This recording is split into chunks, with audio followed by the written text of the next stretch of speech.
sa mga Halloween party. Nako, masaya yan. Kaya naman po hindi rin nagpapahuli ang aming mga kasamang mga bagets dito sa studio. Tingnan nyo naman, no?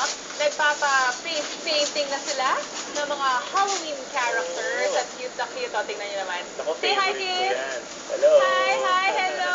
Ayan, nag-enjoy ba kayo? Enjoy na enjoy sila. At kasama rin natin ngayong umaga si Charisse at Camille Carino Oo.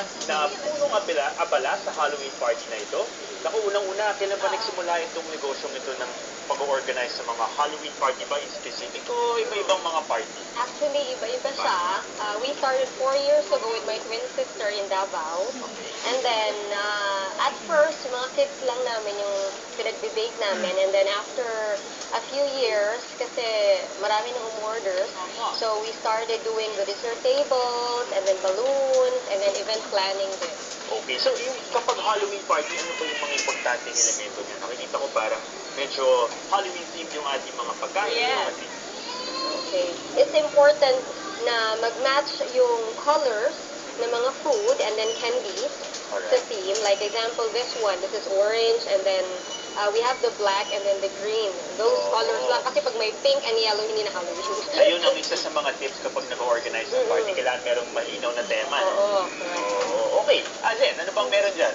Oo, di ba syempre nabanggit natin kanina, no, bahagi na rin ng mga parties ngayon, yung mga face painting ng mga kids, yung mga in character, oh, ang ating mga kids ngayon, oh, arr! Pero syempre, Camille, kailangan din natin malaman, ano, at mas siguro, kung gaano nga ba ka-safe itong mga face painting na to. Ano yung mga ginagamit natin? For face painting, yung mommies out there, kung balak nila mag-party sa house and then mag-face paint, make sure lang na for face talaga, lalo na sa mga kids. Kasi sensitive pa yung skin yan. Hindi porkat nakalagay na non-toxic yung mga paint is safe na yun. Dapat for face or skin talaga yung mga paint. Oo. So, hindi ba pwedeng gamitin yung mga watercolor? Hindi ba pwede? Hindi pwede. Oo, kasi baka akala ng iba, yung watercolor niya pwede nang ilagay sa face. Ano ba mga uso mga pinapapintura sa mukha ngayon? Ano mga, Ayan, itong zombie daw ginagawa siya. natin? Di ba, Zombie. Oo, pakita natin, ayan. Meron pa siyang mga blood na mga tubes na nakaano sa katawan. So, hindi lang face paint, pati yung yung outfit, meron ding costume. Ano yung mga uso? Yeah, mga zombies, mga Dracula, witch.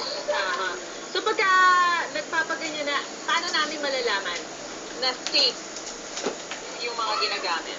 Siyempre, yung mga gustong mag-face paint, make sure na babasahin muna nila yung nasa box ng mga paint. Alright. Kung okay ba yun sa mga skin ng mga kids nyo. And also, kahit sa mga adults. Okay. So, nabibili? Oo. Kapag meron ka ng mga natirang mga pagkain, ano ba yung best way para Tama. magamit pa sa ulit? Ano ba yung mga tips nila?